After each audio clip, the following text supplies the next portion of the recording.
if you're anxious, which I'm totally anxious, I totally get it. Becoming aware of what that means and how it shows up. Whoa, it changed the way I deal with relationships.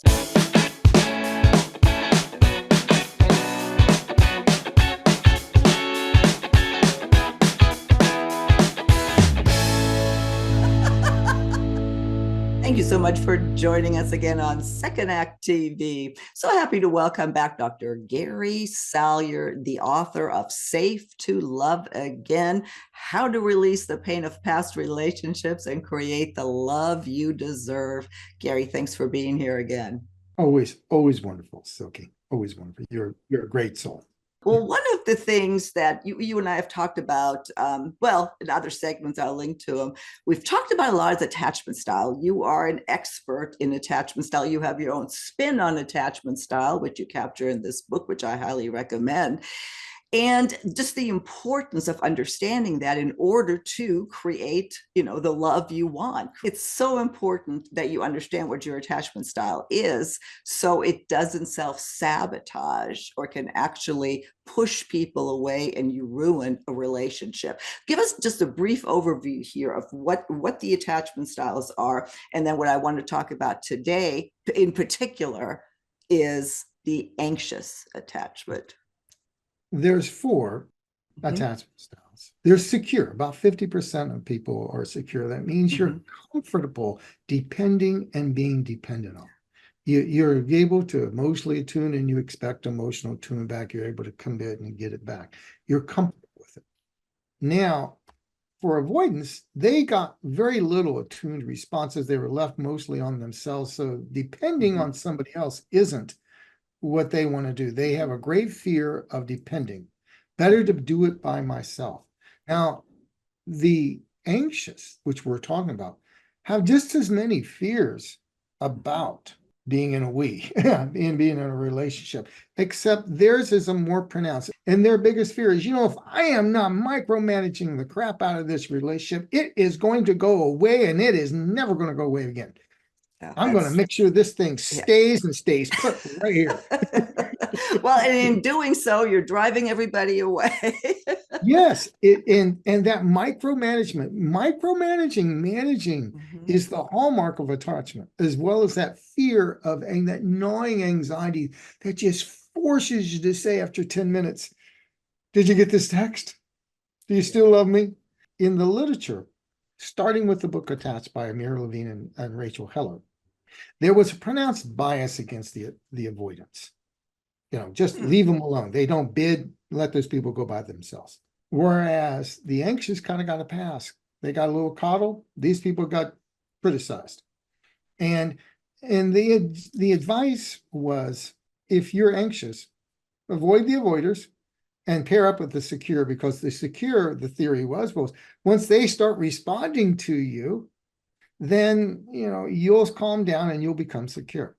Yeah. Now, see, right here where you just said, here's my issue with it. Let's put it that way, that if you're anxious, which I'm totally anxious, I totally get it. And having learned about it, becoming aware of what that means and how it shows up, that was just like, whoa, it changed the way I deal with relationships.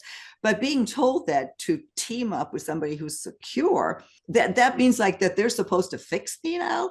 What I want to really get across today, if you agree, is that awareness that, how does it manifest? How does it show up? And what can I do about it versus having somebody else fix me?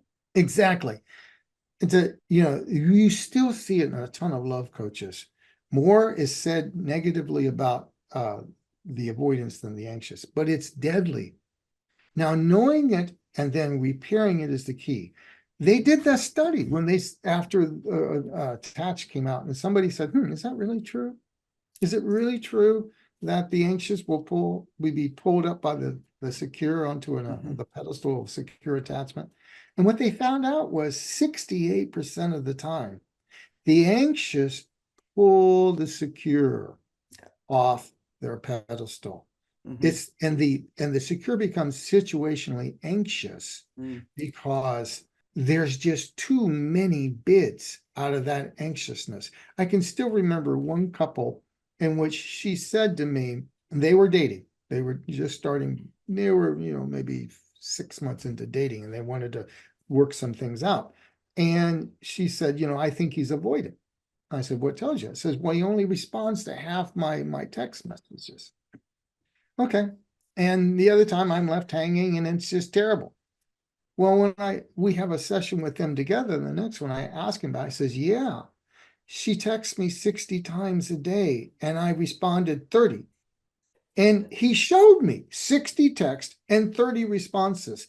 Now, you got to get that 30 responses in a workday would be secure and then some for most people, but not for the anxious. This was too many bits. This is what overactivated looks like. Yeah.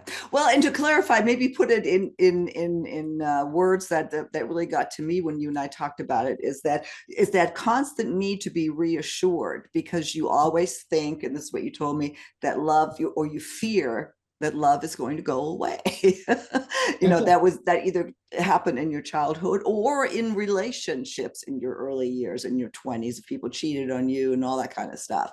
And that just made so much sense, that if you need that constant reassurance, you get jealous over things that you shouldn't get jealous about. You want that control, again, I want to ask you, what are some exact signs that people will say, oh my gosh, I'm doing that, or oh my gosh, my partner's doing that. This is what we're dealing with. Well, you're right. What I said was, anxious attachment is the stinking suspicion that this relationship is not going to stay put. It's going to go away. And when does love go away? And it's going to go away if I don't overmanage it. You're anxious when you're never at peace in a relationship. There's always this sense that if I'm not watching over things like a hawk, it's going to go away. I have to manage this. I cannot trust it. You've got to make sure. So, and there's that hyper attentiveness. You're so sensitive to the minor disrepairs that your system easily goes into highly reactive states based on past pain. And so little tiny disrepairs that happen in any relationship become big ones. And you wonder why there are so many fights. And you're driving, and by doing so, you're absolutely driving the other person crazy. Yes. And if you're preoccupied, if you can't get over the past, if it's always flooding in, you have long stories. I mean, if you listen to the anxious and avoidant, if you do something called the adult attachment inventory, you ask the anxious about their past, and they give you long stories of how abandoned, how things were bad. I mean, they are long, they're detailed, they're preoccupied. It's almost in the feeling it's like it's happening right now.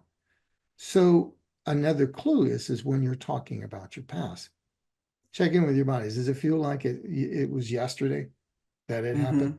If it feels like the past is happening again and again and again, and it feels like yesterday, that may be a clue that old pain is coming into the present, and you're not getting a clean read on your partner. I read somewhere too, if I remember correctly, that the anxious actually involuntarily or unconsciously attract that kind of behavior, because that's what they're known. That's what I mean. That's, even though they hate it, that's what they're comfortable with somehow. It's true. The law, I used to say, the law of attraction from hell in my when I did live workshops was the anxious are attracted to the avoidance, and the avoidants are attracted to the at first. Sometimes, not always. Sometimes you can get anxiousness from intrusiveness. Too close. So what happened? See that? We can all become and notice that we can all become a little avoidant when we need to, That's funny. and so that hit of distance feels like freedom. And for the avoidant who never really got their needs met, that attentiveness feels like comfort. But then when you get together and the first signs of attachment are coming, then the fear, oh my God, when is this going to get taken? It's going to hurt again. Oh my God, Can I really trust? Oh no, it's always better being. And then you're off to the races with the Mm-hmm. anxious avoidant. And there's another reason that I think is not really computed into it. We know that the secure, which I say in my book, take no BS and give no BS. They're Mm-hmm. wired to give and receive. Their pickers pick another secure 85% of the time. They're really good at knowing when they're going to love and be loved right back. Whereas the pickers for the anxious and the avoidant. So the anxious and the avoidant are being deselected. The hidden dynamic are being deselected by the secure, who are pairing up in long-term relationships, which you guessed it, leaves the dating pool with anxious and avoidant. And usually the secure will if they make a bad move in the Mm-hmm. first marriage, those marriages don't tend to last all that long, Mm-hmm. 4 or 5 years, and then they learn their lessons. And the second Mm-hmm. time they pick. If you really, this is why I say you've got to be the love you want. You Mm-hmm. want secure love. This is what the anxious want more than anything. But you've Yeah. got to be secure. You've got to be able to handle secure attachment. Mm-hmm. Like I start off, is all about an inner knowing that you can handle the disconnections, Mm-hmm. that they'll turn out. Yeah.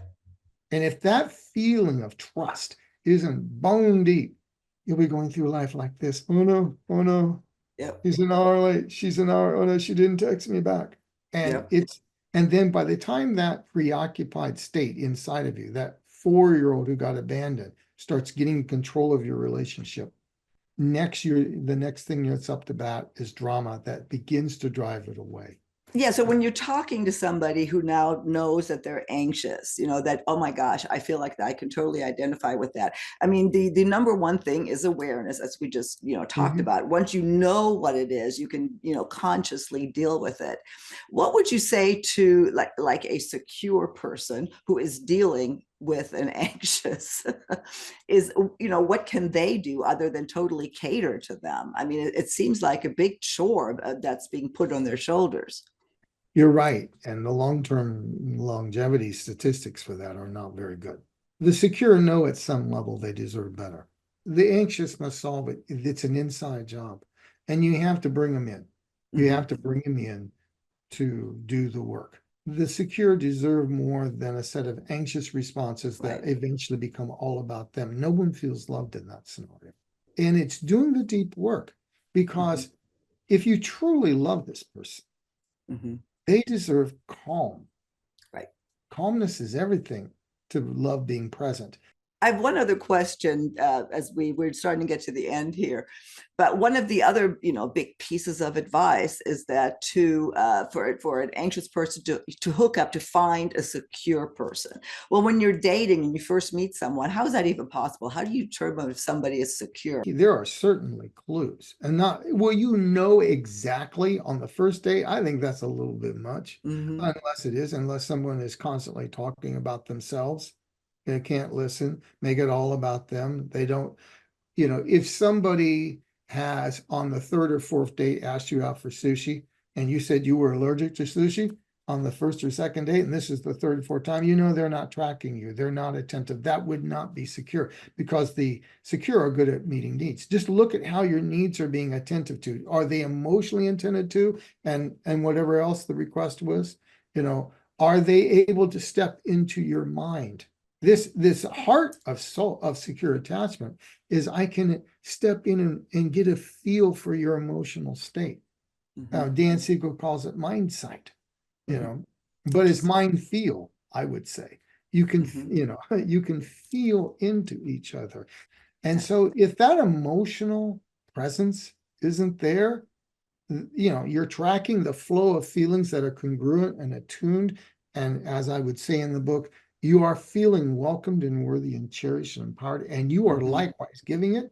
And repairs are made easily Mm-hmm. and readily, and it's not like pulling teeth. Those are that's the basic Mm-hmm. feeling of a secure attachment. Yeah. If that's not there in 4 or 5, if you're making excuses, you're seeing the Mm-hmm. red flags and maybe they'll change. No, that's not secure. Yeah, exactly. Well, I just find attachment theory so interesting, and it is just so helpful. And everybody says that in the comments. It's like there are so many aha moments for so many people that I really wanted to revisit this. We are at the end of our segment, Gary. How would you like to end this? Anything I didn't ask, or something you want to add about anxious attachment and how to deal with it? What I say is, you know, everybody deserves a love that lasts. I don't subscribe to the idea that once anxious, always anxious. You can do the work. This was your birthright. The same as I would say to the avoidance, you can come up to the game of love as well. This call to do the work is just a call to be your best self. It's not judging your best self. It's saying, hey, somewhere along the line, I didn't get everything I needed, and it's time to work with my brain and calm it down so I really can have the love I deserve. And I can be that loving person that can attract that and keep that. And do the work, do the deep work with someone that knows how to give you back a secure a love style. And don't just settle for a label. You know, as I say to a lot of my clients, a label in $5 or maybe 6 or 7 these days will get you something at Starbucks. You know? But you're more than a label. And you probably have pockets of anxious, secure, and avoidant in you. We all do have pockets. It's a continuum. What we want to do is take the secure part and expand it. It's already within you. It's just expanding that and allowing the other one to stand back. Yeah, and it's all about awareness. So hopefully we raised some awareness today. Yeah. I already heard a few other things that made sense to me. Gary, thank you again. I will, as always, link to all of your information. I know you do online or digital long distance counseling. Oh, yes. I do. Yes, all my clients are on Zoom these days. Yeah, Yes. perfect. So I'll have that link as well. Your book, everything we talked about today is right here in the book as well, and provide you with a lot more understanding if you're dealing with an avoidant or anxious attachment style. And Gary, thank you again, and I look forward to our next conversation on Second Act TV. Thank you.